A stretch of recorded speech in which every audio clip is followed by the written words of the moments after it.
So in this video, we're going to start three-dimensional vectors with a basic review of what we know about two-dimensional vectors first. A lot of it is going to carry right over. So what we know about two-dimensional vectors is they're directional arrows on the coordinate plane that get us from some point to another point. So let's pretend that this is the point 1, 5, and this is the point 7, 20. This figure is not drawn to scale. We'll call this one A and we'll call this one B. To write down vector AB, you might call it vector AB with two capital letters to show the initial and the terminal points. You might call it some lowercase letter like vector U or V. That's a really common one. To name the vector, you call it AB with an arrow. To give the vector, you want to state the horizontal change and the vertical change. So we call those the components of the vector. So the vector AB starts from A, goes to B in this very specific direction.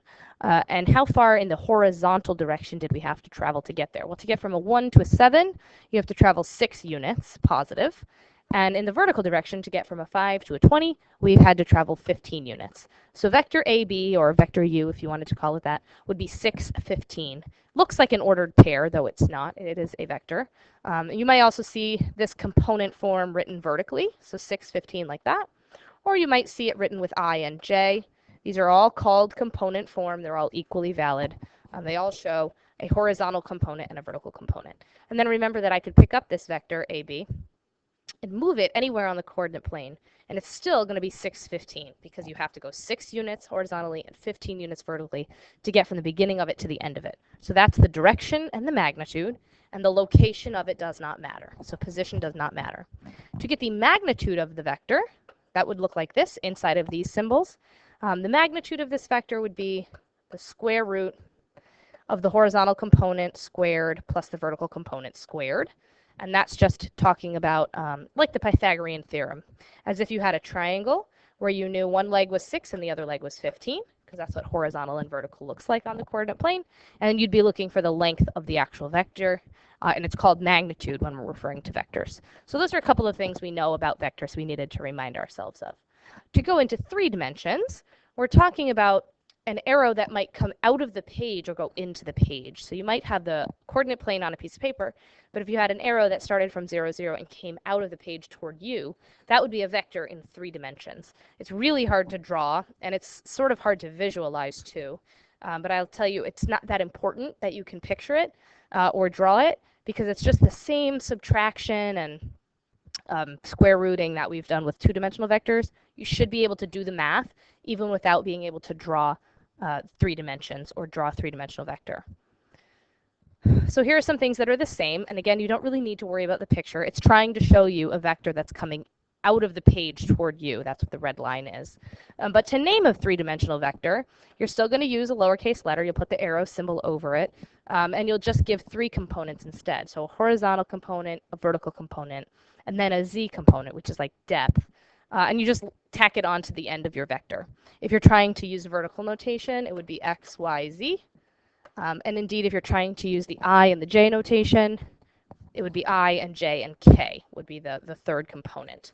For magnitude of a 3-dimensional vector, you're still going to use the square root, just like Pythagorean theorem, only it's going to have this 3rd component squared tacked onto the end of it.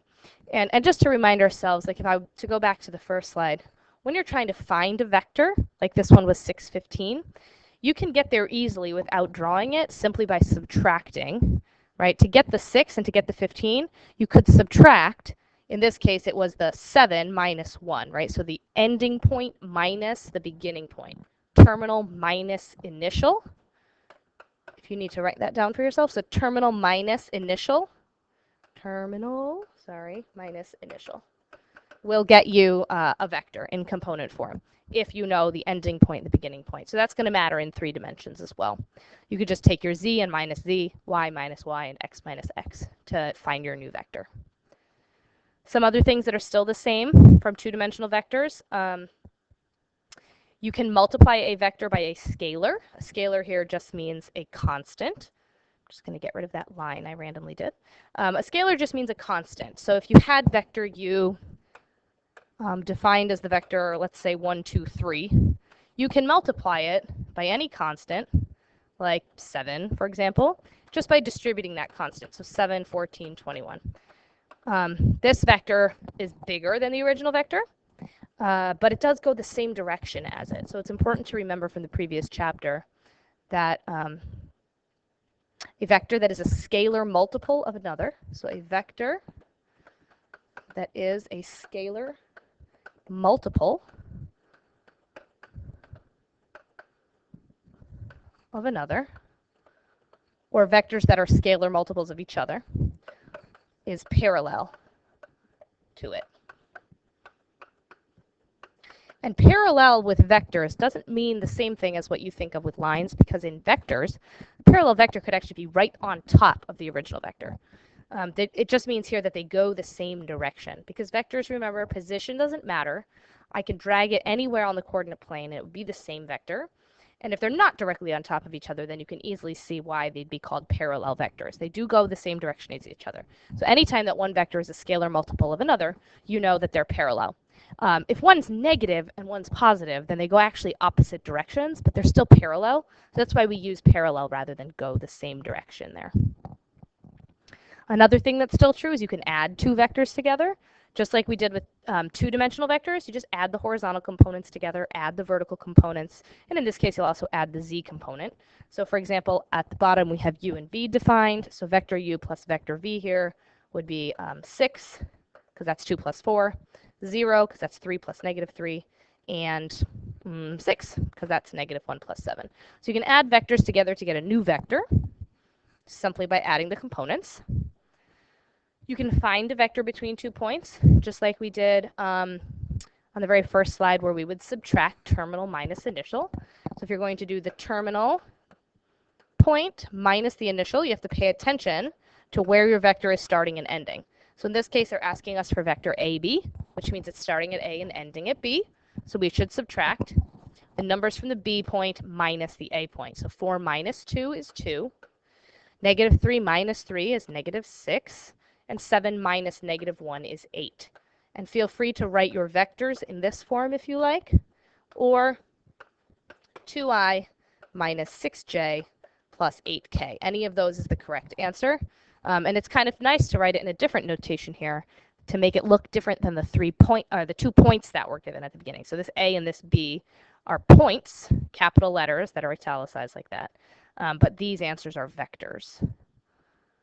There is some further practice here, similar to what you'll have to do in homework. You'll subtract to find the components of vector AB. For this one, you'll do the B point minus A.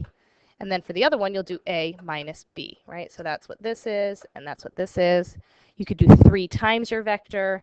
I think you can probably figure these out, and it's got some magnitude down here at the bottom. And if you ever see O like this, that's just talking about the origin. So you'll use the point 0, 0, 0 to work out that one. And then one last thing to review from two-dimensional vectors is finding a unit vector. So unit vectors mean vectors of length 1. If you need to write that down for yourself, unit vector, we're talking about length 1. And in order to make your vector have a length of 1, you need to figure out how long it actually is, and then divide by that. So if you have something that's length 5 and you want it to be length 1, it makes sense that you could just divide it by 5, and then you've shrunk it down to being a length 1. The formula for it that we learned is to take your vector u and divide it by its own magnitude. That's what it says up at the top there. So let's do this example. We're going to find a unit vector in the direction of v. I want to start by finding the magnitude of v. So magnitude of v is going to be the square root of, in this case it's 1 squared, negative 2 squared, and 3 squared, which is the square root of 14. And then we're ready to write our unit vector by taking the vector v, all 3 components of it, and dividing by its own magnitude. And I want to write it in the same form as the original vector there. So 1 divided by the square root of 14i minus 2 divided by the square root of 14j. So you can see I'm dividing just each component by the magnitude, plus 3 over root 14k. And this vector goes the same direction as the original one, v, but is only length 1 because we divided it each component by root 14. So we did that with two-dimensional vectors, and now we've done it with 3. And that is all you need to get started.